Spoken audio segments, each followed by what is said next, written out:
الرحمن الرحيم يا الله আমি তওবা করিতেছি ইয়া আল্লাহ আমি তওবা করিতেছি ইয়া আল্লাহ আমি তওবা করিতেছি সগীরা কবিরা গুনাহ হইতে আস্তাগফিরুল্লাহ রাব্বি মিন কুল্লি যামবিন ওয়া আতুবু ইলাইহি ইয়া আল্লাহ আমি বায়াত হইতেছি উপর হাত মোহাম্মদ নিসারউদ্দিনকে যিনি বায়াত হয়েছেন ওলিয়ে কামেল শাহ সুফি আলহাজ হযরত মাওলানা ওলিউল্লাহ রহমতুল্লাহ আলাইহি মুস্তাকি হয়েছেন মুকুল আজম শাহ সুফি আলহাজ হযরত মাওলানা নিসারউদ্দিন আহমদ রহমতুল্লাহ আলাইহি তিনি মুস্তাফিজ হয়েছেন কুতুবুল ইরশাদ মুজাদ্দিদ জামান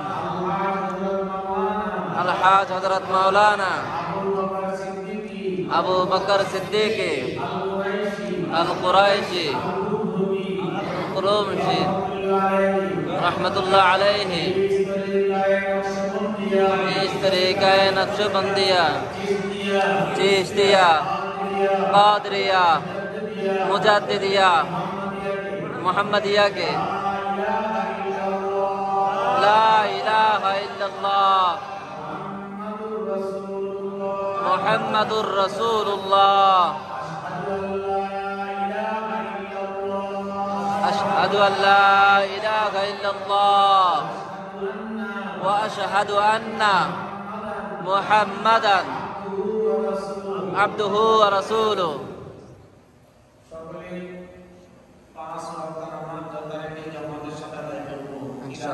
إن شاء الله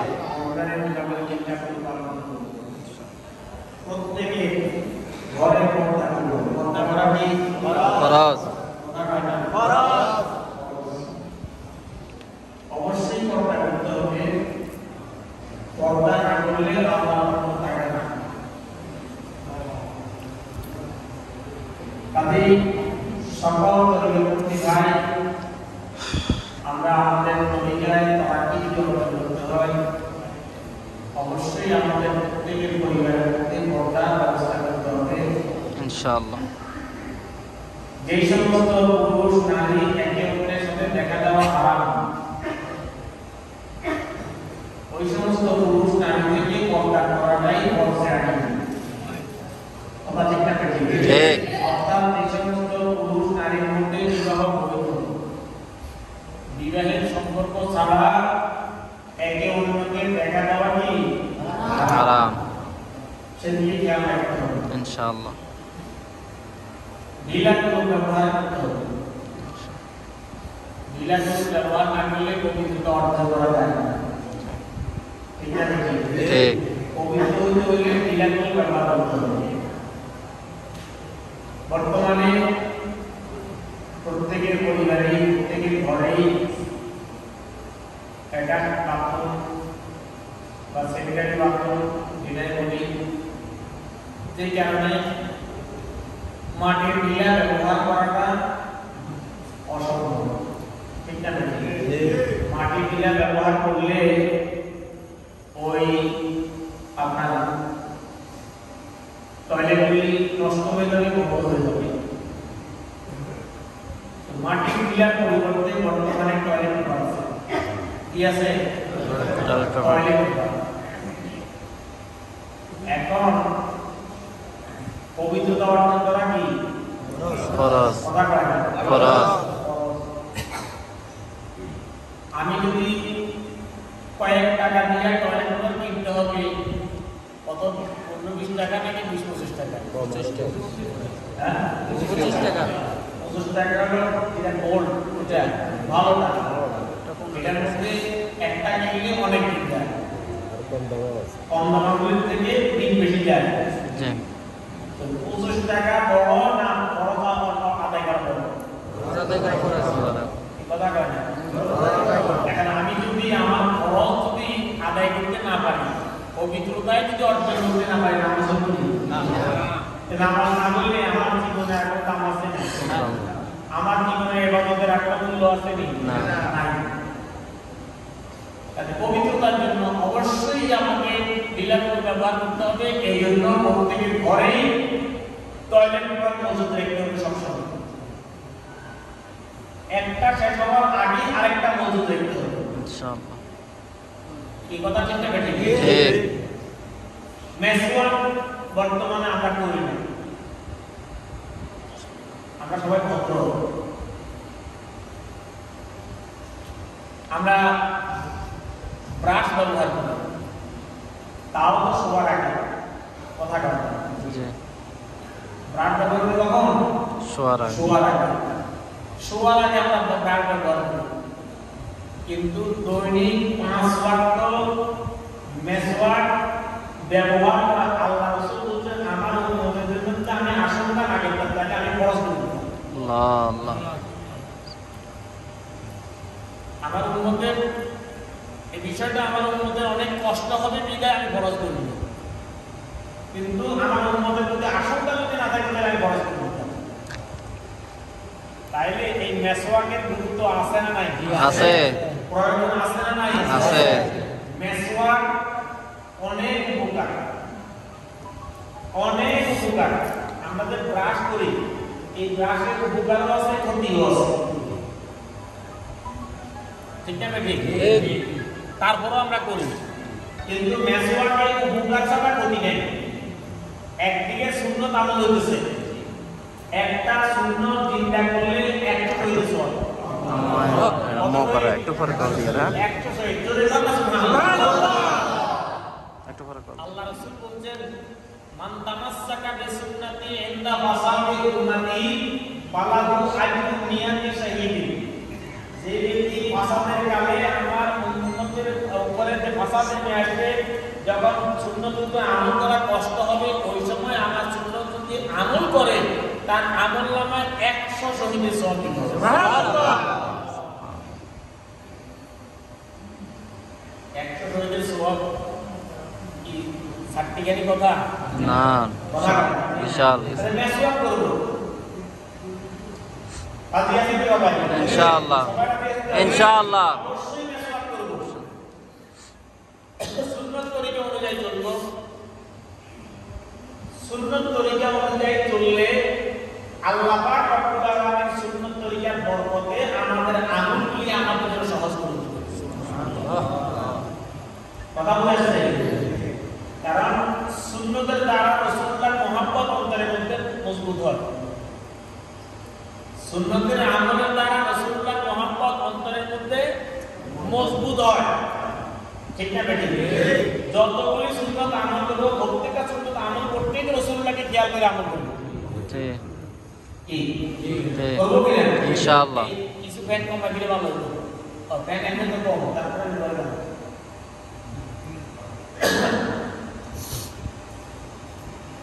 যেমন গোল টুপি মাথায় দেওয়া সুন্নাত। কথা কয় না? জি। গোল টুপি মাথায় দেওয়া সুন্নাত। ওই আমদাদ হোসেনকে জিজ্ঞেস করেন, দোনো হারামের যারা কর্মচারী আছে, সকল কর্মচারীদের জন্য টুপি বাধ্যতামূলক। আর এগুলো কাপড়ের টুপি। যেহেতু ওই টুপিগুলি কমন, এই কারণে টুপিগুলির মধ্যে রশি সিস্টেম, কিন্তু টুপিগুলি হুবহু আমাদের এই টুপির মতো। এটাই হুবহু, এটা কথা কয় না? ঠিক, হুবহু আমাদের এই টুপির মতো। আর আমরা দেখছি আফ্রিকা থেকে অনেক শায়েখ আসে, আফ্রিকা থেকে বা বিভিন্ন আফগানিস্তান থেকে বা বিভিন্ন দেশ থেকে অনেক শায়েখ আসে। যে সমস্ত দেশে সুন্নতের আমলের চর্চা আছে, ওই সমস্ত দেশের থেকে যে সমস্ত শায়েখরা আসে আমরা দেখি তাদের টুপিগুলো এরকম, ঠিক না ঠিক? ঠিক। শাস্ত্র আবু জাফর মোহাম্মদ সাল্লাল্লাহু আলাইহি ওয়াসাল্লাম বলতেন বাবা মাথা কোন টুপি হতো, পায়ের পাতা লম্বা, জুতাও লম্বা। কাজে এই গোল টুপিটা রাসূলুল্লাহ সুন্নাত, কথা বলেন কার সুন্নাত? রাসূলুল্লাহ সুন্নাত। মহব্বত করে আমল করলে 100 শহীদ সওয়াব, সুবহানাল্লাহ। মহব্বত করে আমল করলে 100 শহীদ সওয়াব। যেমন এই নেসপেশাল দাম, কথা কয় না? এই নেসপেশাল দাম, নেসপেশাল কয় হাঁটু এবং সুলুকিরার মধ্যখান বরাবর জায়গাটাকে নেসপেশাল বলা হয়। নলার মধ্য বরাবর, নলার মধ্য বরাবর এই নেসপেশাল জামা হবে লম্বায় নলার মধ্য বরাবর, কথা কয় না? আর সেটা হবে গোল, কোন কাটা ফাড়া জামার দ্বারা সুন্নত আদায় হবে না, কথা বুঝা যাচ্ছে? আর জামা হবে এক গুটনিওয়ালা, কথা কয় না? এক গুটনিওয়ালা। তাহলে রাসূলুল্লাহ সুন্নত আমল হইল। আর রাসূলুল্লাহ সুন্নত মহব্বত করে আমল করলে এটার জন্য 100 শহীদ সওয়াব, লাভ না লোকসান? এই ইউটিউবের মধ্যে না ফেসবুকের মধ্যে রাসূলুল্লাহ জামা দেখায়, কথা কয় না? রাসূলুল্লাহ জামা দেখায়, আপনি ভালো করে দেখবেন রাসূলুল্লাহ জামা হুবহু এই জামা। শাহসুবিন ইসরাত রাহমাতুল্লাহ আলাইহি বলছেন বাবা আমি আমার রাসূলকে দেখে দেখে আমার আমল ঠিক করেছি। কিরকম কথা? সুবহানাল্লাহ। যে আমি আমার রাসূলকে দেখে দেখে আমার আমল ঠিক করেছি, রাসূলের আমলের মতো করে আমার আমল করছি। জোরে কথা সুবহানাল্লাহ। তাইলে এরপরও কি আমাদের সন্দেহ থাকতে পারে? যদি সন্দেহ থাকে তাইলে আমাদের তরিকা কোনো বরকত হইব না, তরিকা কোনো বরকত হইব না। আমাদের এক গুটনিওয়ালা গোল জামা, নেস পোশাক, এক গুটনিওয়ালা গোল জামা হলো সুন্নাত। আর রাসূলুল্লাহর মহব্বতে যে এক গুটনিওয়ালা নেস পোশাক গোল জামা গায়ে দিবে তার আমলনামার মধ্যে 100 শহীদ সওয়াব হবে, সুবহানাল্লাহ সুবহানাল্লাহ। আর মোজ খাটো করব, কথা কয় না? আর হাত হিসাবে যেটা করছে এটা সুন্নত তরিকা না, এটা হলো বেদাত, কথা কয় না? এটা সুন্নত তরিকা না। সুন্নত তরিকা হলো এমনি সাপ দিবেন, এমনি সাপ দিয়া আপনি এই বরাবর কাটবেন। কারণ রাসূলুল্লাহ কইছে কাসুম কাটো, কথা কয় না? কামাই তো কয় না, কাসুম মুন্ডাই তো কয় না, কাসুম কইছে কি করো? খাটো করো। আর ওয়াকামুল লোহা দাড়িকে লম্বা করো, দাড়িকে ছেড়ে দাও, দাড়িকে ছেড়ে দাও, ছেড়ে দাও। এখন মোজ ছোট করা সুন্নত, কথা কয় না? এটা মরহুম হুজুর কিবলা রাহমাতুল্লাহ আলাইহি আমাদের এখানে তালিম দেওয়ার সময় সবসময় বলতেন বাবা পকেট থেকে চিরুনি অথবা মেসওয়াক পায়ে করে চাপ দিয়ে ধরতেন, ধরে বলতে বাবা এখানে তোমার যে রেখা আছে, যে দাগ আছে, এই দাগ বরাবর করে কাটবে।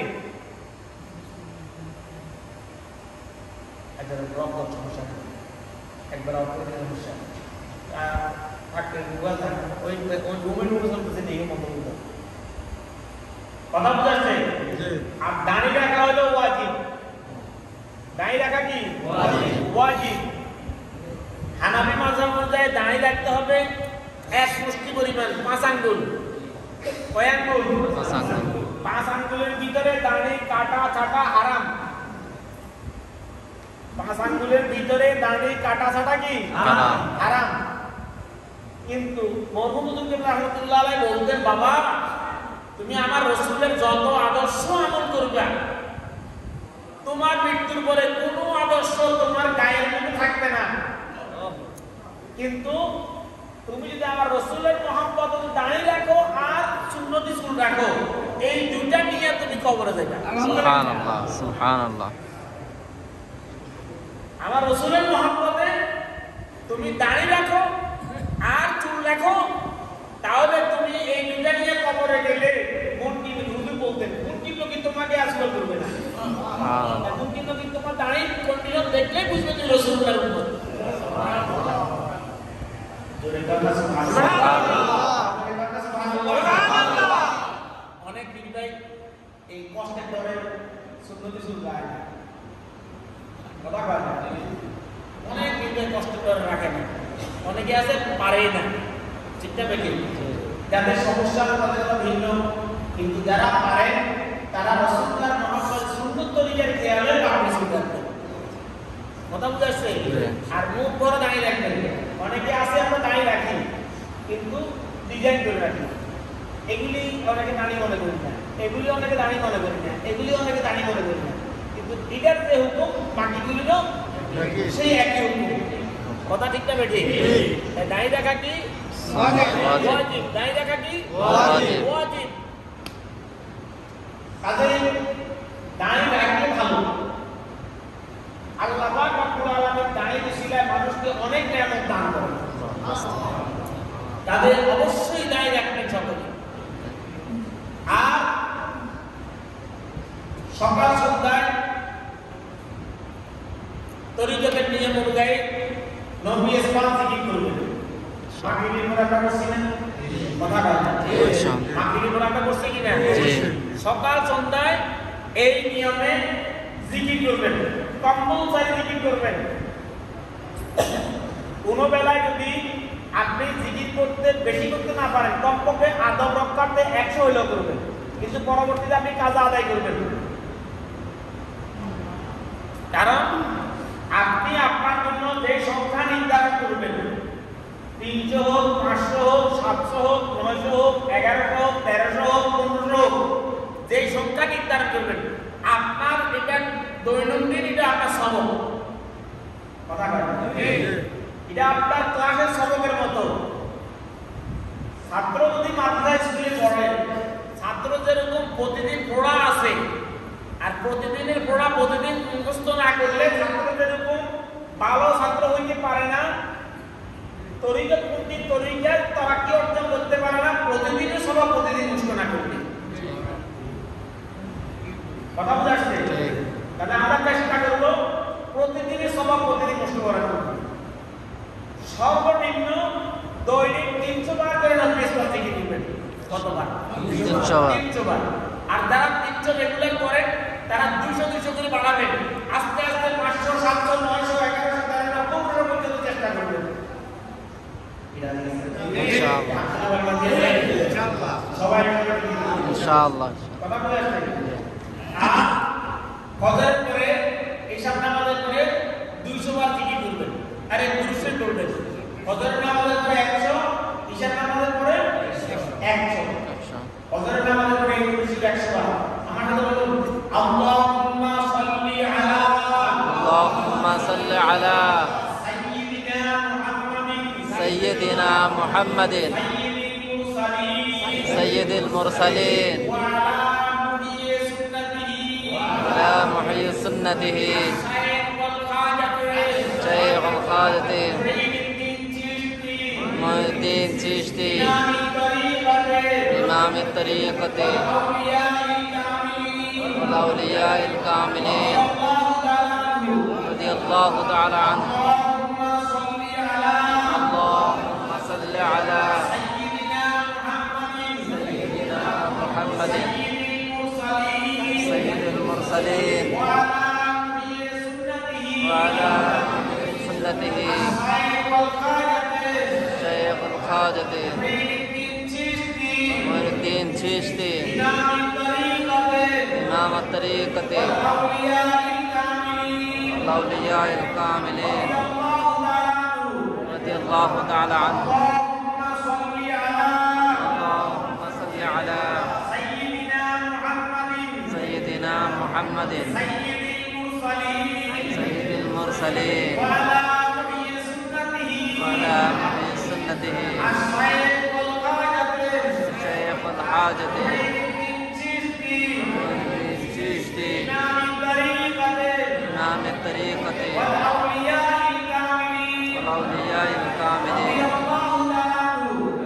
রাদিয়াল্লাহু তাআলা আনহু। এই দুরূদ শরীফ প্রত্যেক ঘন্টার মধ্যে করে 100 বার।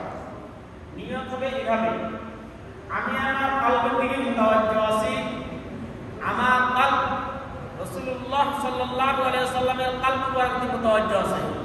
রাসূলুল্লাহ সাল্লাল্লাহু আলাইহি ওয়াসাল্লাম কলব মুবারক হইতে চিশতিয়া তরিকা নিসবত অনুযায়ী দুরূদ শরীফের ফায়েজ আমার কলবে আসে, নবীজির মুহাব্বত দিদার আমার নসিব হয়, নূর মানব। আল্লাহুম্মা আমিন। এভাবে নিয়ত করে কিবলামুখী হয়ে নামাজ শুরুতে বসবেন, এবং মনে মনে খেয়াল করবেন যেন রাসূলুল্লাহ রওজা সামনে নিয়ে বসেন। আল্লাহ আল্লাহ। এভাবে আপনি গভীর ধ্যান নিয়ে একাগ্রতা নিয়ে যদি আপনি দুরূদ শরীফ পড়েন, আল্লাহ নবীর কিসমত বলতে হয়তো আপনার ভাগ্যে সঙ্গে রাসূলুল্লাহ জিয়ারত নসিব হয়ে যাবে। আল্লাহুম্মা আল্লাহ। ঈশা নামাজের পরে এই দুরূদ শরীফ 100 বার আমাদের বলুন, আল্লাহুম্মা সাল্লি আলা আল্লাহুম্মা সাল্লি আলা সাইয়্যিদিনা মুহাম্মাদিন সাইয়্যিদিনা মুহাম্মাদিন النبي الأمي وآله وسلم। এখানে উম্মিয়ত মূর্খ নয়, উম্মিয়ত নবী সকল কিছুর মূল, সকল সৃষ্টির মূল। খেয়াল রাখবেন, এই উম্মি বলার সময় মূর্খ খেয়াল করবেন না, উম্মি মূল।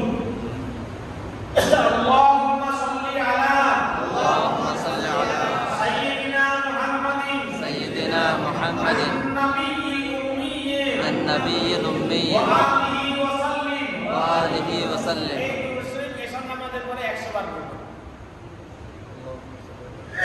মুহাম্মাদের সাথে, ইনশাআল্লাহ আপনার ভাগ্য খুলে যাবে। আল্লাহ। আর দুরূদ শরীফ পড়লে তরিকা তো রাখতে হবে। কথা বুঝাচ্ছে? দুরূদ শরীফ যত বেশি পড়া যায় তত তরিকা তো রাখতে হবে। এই জন্য এই দুরূদ শরীফ ছাড়াও আপনি ইচ্ছা করলে অন্য যে কোনো দুরূদ আপনি স্বয়ংে স্বপ্নে এইভাবে সেভাবে আপনি হাঁটা চলায় আদবের সাথে পড়ার জন্য চেষ্টা করবেন। ইনশাআল্লাহ। কথা বুঝে আসছে? যত বেশি দুরূদ শরীফ পড়বেন, না এই তরিকার সবক বেহুদা আমল করা যাবে না। তরিকার সবক বেহুদা আমল করা যাবে না। অন্য দুরূদ শরীফ আমল করা যাবে, তবে ওযু সহকারে আমল করা আদব। কথা বুঝে আসছে? সব দুরূদ শরীফ ওযু সহকারে আমল করা হলো আদব, আর ওযুরা আমল করলে আদবের খেলা হবে না, যায় তো না, আদবের খেলা হবে। কথা বুঝে আসছে? সেদিকে খেয়াল রাখবেন ইনশাআল্লাহ। আর একটা কথা মনে রাখবেন, আপনারা যারা তরিকা নষ্ট করেন, আপনারা যারা দরবারে আসেন, আপনারা কিন্তু যারা দরবারে আসে না, যারা দরবারে আসে নাই, তাদের জন্য আপনারা কিন্তু পথপ্রদর্শক। কথা বলেন, আপনারা কি পথপ্রদর্শক? আপনারা তাদের জন্য মুর্শিদ। কথা বলেন। এখন যারা আসছে তো তারা এখানে এসে তারা তো তালিমও পাচ্ছে, হিদায়াতও পাচ্ছে, কিন্তু যে সমস্ত মানুষ আসে না তাদের অবস্থাটা কি হবে? তাদের তো তরিকা দরকার আছে। আল্লাহ পাইতে হলে তরিকা অন্যতম একটা মাধ্যম, ঠিক না বেঠি? আল্লাহ পাইতে হলে তরিকা অন্যতম একটা মাধ্যম, তরিকা সহজ একটা উপায় এবং অতি দ্রুত ফলদায়ক উপকারী একটা পদ্ধতি, ঠিক না বেঠি? কিন্তু যেমন মনে করেন মুনকার হুজুর রহমাতুল্লাহ আলাইহি শাহ সুফি নেসারউদ্দিন আহমদ রহমাতুল্লাহ আলাইহি হাতে হাত দিয়া বয়াত দিয়েছে। কথা কয় না? তিনি বয়াত হওয়ার পরে তিনি দায়িত্ব মনে করছেন যে আমার পীরের কাছে আমি যে সবক পাইছি, আমার পীরের কাছে আমি যে তালিম পাইছি, আমার পীরের কাছে আমি যে তরবিয়ত পাইছি, আমার পীরের কাছে আমি যে শিক্ষা পাইছি, এই তালিম, এই তরবিয়ত, এই শিক্ষা অন্যকে দেওয়া এটা আমার জন্য ফরজ।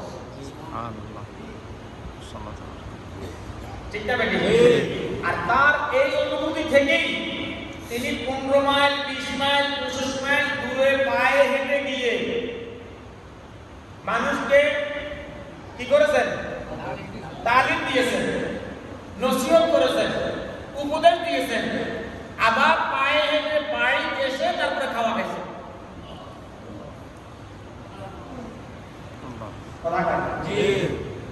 15-20 মাইল হাঁটা কি আপনার আমার পক্ষে সম্ভব? কি পারবো? আরে 15-20 মাইল তো দূরের কথা, আমরা 3 মাইল হাঁটতে পারি না। হ্যাঁ, আমি কি বলে ওই কুমিল্লার বুকে আমার দুপুর পায়ে হাঁটি গেছে। কুমিল্লার বুকে একবার ইন্ডিয়ার বর্ডারে বিবি বাজারের কাছে পায়ে হাঁটি, সেখানে যাইয়া তালিম দিছে। কথা কয় মিয়ার বাজার তো আরো কাছে, অর্ধেক অর্ধেক মিয়ার বাজার হলো অর্ধেক, এটা তো আরো অনেক দূর যাবো, ঠিক না বেটি? কেন? তিনি মনে করছেন যে এটা আমার জন্য দায়িত্ব, এটা আমার খরচ, ঠিক না বেটি? কারণ আপনি জানতেন না সেটা এক জিনিস, আর আপনি যখন জানছেন, আপনি যেটুকুন জানছেন এটুকুন অন্যকে তালিম দেওয়া এটা আপনার জন্য খরচ। কথা বলেন, আপনি যেটুকুন জানছেন এটুকুন আপনি অন্যকে তালিম দেওয়া এটা আপনার জন্য খরচ। আপনি তরিকার মধ্যে ভর্তি হইয়া তরিকতের যেই নিয়ামত আপনি পাইছেন, ওই নিয়ামত অন্য মানুষকে দেওয়া, অন্য মানুষের কাছে পৌঁছানোটা আপনার দায়িত্ব।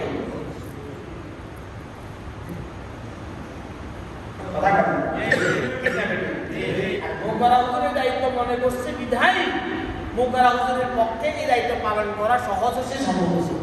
কঠিন পরিশ্রম করেও এই দায়িত্ব পালন করা তার পক্ষে সম্ভব হয়েছে। এখানে আমরা কতজন আছি? আমরা প্রত্যেকে কিন্তু দায়িত্বশীল। আমরা প্রত্যেকে দায়িত্বশীল। আমাদের প্রত্যেকের দায়িত্ব আমরা এই যে তালিম, এই যে তরবিয়ত, এই যে দিনের যে মানে অর্জন, এটা অন্যের কাছে পৌঁছানো, অন্যকে সেটা দেওয়া, এটা আপনার আমার জন্য ফরজে আইন। কিন্তু দুঃখের বিষয় হলো, যেটা আমাদের মূল সমস্যা সেটা হলো আমরা মনে কষ্ট নিয়ে না, অধিকাংশই আমরা কম শিক্ষিত অথবা অশিক্ষিত, যার কারণে আমরা যে তালিমটা পাই এই তালিমটা আমরা অন্যের কাছে উপস্থাপন করা, অন্যকে এই তালিমটা দেওয়া আমাদের পক্ষে সম্ভব হয় না। এখানে অবশ্য শিক্ষা কোনো বড় মূল বিষয় নয়। এখানে মূল সমস্যা হলো আগের দিনে আমাদের দেশের মতো তরিকত বাইরে তরিকতপন্থী বাইরে এখানে আসতো, তাদের আগ্রহ ছিল প্রচন্ড। তারা যখন যে সবকে বসতো ওই সবক তাদের হাসিল হইতো, কথা ঠিক না বেঠিক? যার কারণে তারাও এলাকায় যাইয়া তালিম দেওয়ার যোগ্য হইত। এখন আমাদের আগ্রহটা কম।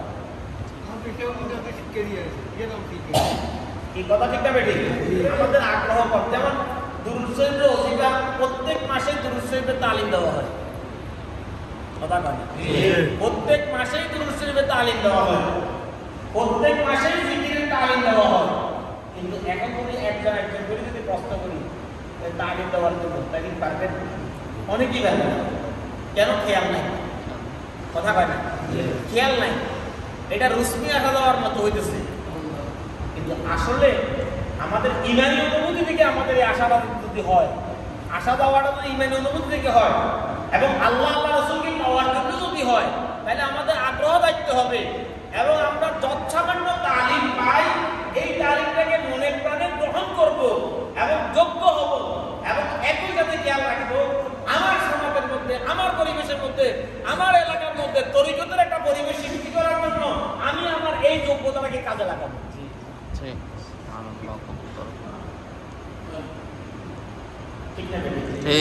এই মানসিকতা কি সবার মধ্যে আছে? ইনশাআল্লাহ আছে। ইনশাআল্লাহ দরকার এই মানসিকতা, নিজের জন্য নয়, নিজের জন্য এবং সবার জন্য। কথা কয় আমি তালিম গ্রহণ করবো আমার জন্য, আমার পরিবারের জন্য, কারণ আমার পরিবার এখানে আসবে না। কথা কয় আমার পরিবার এখানে আসবে না। আমি তালিম গ্রহণ করবো আমার জন্য এবং আমার পরিবারের জন্য। আমি তালিম গ্রহণ করবো আমার জন্য এবং আমার সমাজের জন্য। আমি তালিম গ্রহণ করবো আমার জন্য এবং আমার এলাকার জন্য। আমি তালিম গ্রহণ করে আমি আরে ভাই 10টা লতিফার সবাব প্রশ্ন করেন না, কথা কয় 10টা লতিফা আপনি উপলব্ধি করেন, ভালো করে উপলব্ধি করে 10টা লতিফার সবাব প্রশ্ন করেন না, আল্লাহ আমাদের আপনি দেখবেন বড় দরকার আলেম তো ওলি হয়ে যেতে পারেন। আল্লাহ ইচ্ছা শক্তি দরকার। ঠিকঠাক শুধু ইচ্ছা শক্তি দরকার। আর আমরা বর্তমানে যেভাবে বিচ্ছিন্নভাবে চলি, এই বিচ্ছিন্নতা আমাদেরকে আরো দুর্বল করে দিচ্ছে। ঠিক না বেটি? বিচ্ছিন্নতা আমাদেরকে দুর্বল করে দিচ্ছে। আমাদের মধ্যে পারস্পরিক কোনো যোগাযোগ থাকে না, একে অন্যের খোঁজ খবর নেওয়ার আমাদের কোনো প্রয়োজন আমরা অনুভব করি না। কথা ঠিক না বেটি? অথচ আল্লাহ কিছু ওয়ার্ড আছে, কথা কয় তোমরা সংঘবদ্ধ হও, কথা কয় তোমরা কি হও? সংঘবদ্ধ। এই সংঘবদ্ধতা কি? যেমন 14 গ্রাম উপজেলার মধ্যে একজন দক্ষিণ চৌদ্দগ্রামে বাস করে, একজন উত্তর চৌদ্দগ্রামে বাস করে, একজন মধ্যখানে বাস করে, একজন প্রকারে বাস করে, কথা কয় মানুষ 4 জন। কিন্তু এই 4 জনের মধ্যে সার্বক্ষণিক একটা যোগাযোগ থাকা, সম্পর্ক রাখা, এটাই সংঘবদ্ধতা। 4 জনে এক মতে কাজ করা, এটাই সংঘবদ্ধতা। কথা ঠিক না বেঠিক? আর সংঘবদ্ধ হয়ে দিনের কাজ করা, এটা ফরজ। ঠিক। সংঘবদ্ধ হয়ে দিনের কাজ করা কি ফরজ? বিচ্ছিন্নতার কারণে ফরজ করা ঠিক না বেঠিক? এজন্য আমরা অবশ্যই সংঘবদ্ধ থাকবো। আর এই সংঘবদ্ধ থাকার জন্যই আমি আপনাদের জন্য গঠন করেছি বাংলাদেশ জমিয়তুস সালেহীন। কথা বলেন বাংলাদেশ জমিয়তুস সালেহীন, আর বাংলাদেশ আঞ্জুমানে যুব সালেহীন, বাংলাদেশ আঞ্জুমানে ছাত্র সালেহীন। কথা ঠিক না?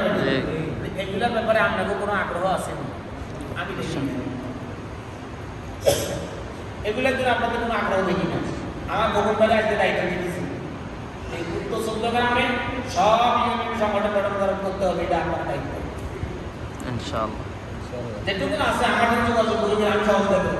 আপনার বাকি সম্পর্ক করবেন, আপনার গুন্ডা আছে ওই সব আপনার সম্মান তো দিয়ে দেবেন, আপনি কাজ করবেন, ইনশাআল্লাহ হয়ে যাবে ইনশাআল্লাহ। ঠিক আছে?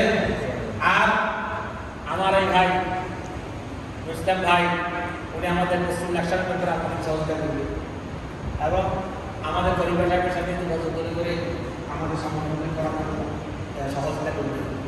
সালাম আলাইকুম।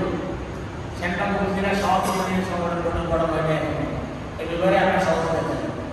ঠিক আছে? আমি সহযোগিতা করি। এভাবে আমাদের প্রত্যেক উপজেলার মধ্যে প্রত্যেক ইউনিয়নে আমাদের কমিটি গঠন করা দরকার এবং ইউনিয়ন পর্যায়ে একটা করে তালিমের ব্যবস্থা করা দরকার। কারণ এখানে আমি আপনাদেরকে বলি, আপনারা এক মাস পর্যন্ত বাড়িতে থাকেন, এটা আপনার এলাকায় যদি একটা তালিম হতো, ওই তালিমের মধ্যে যদি একজন যোগ্য উপযুক্ত লোক নিয়ে তালিমের ব্যবস্থা করতেন, তাহলে আমি যেটা বলছি সেটা সেখানেও আপনি তালিম পাইতেন, তাতে আপনার এই তালিমটা আপনার মনে থাকতো। ঠিক না বেটি? আপনি মনে থাকতো এবং আমল করা সহজ হতো। তাহলে এই বিষয়ে আপনারা খেয়াল রাখবেন, খেয়াল করবেন, একে অন্যকে সহযোগিতা করবেন, একে অন্যকে সহযোগিতা করবেন, সেলসেলার কাজে একে অন্যকে সহযোগিতা করবেন, বিচ্ছিন্ন থাকবেন না, বিচ্ছিন্ন থাকবেন না। আমি আপনাকে অনুরোধ করছি, বিচ্ছিন্ন থাকবেন না। আল্লাহর নির্দেশে গেলা হবে, আল্লাহর নির্দেশ হচ্ছে সংঘবদ্ধ থাকো। ঠিক না বেটি?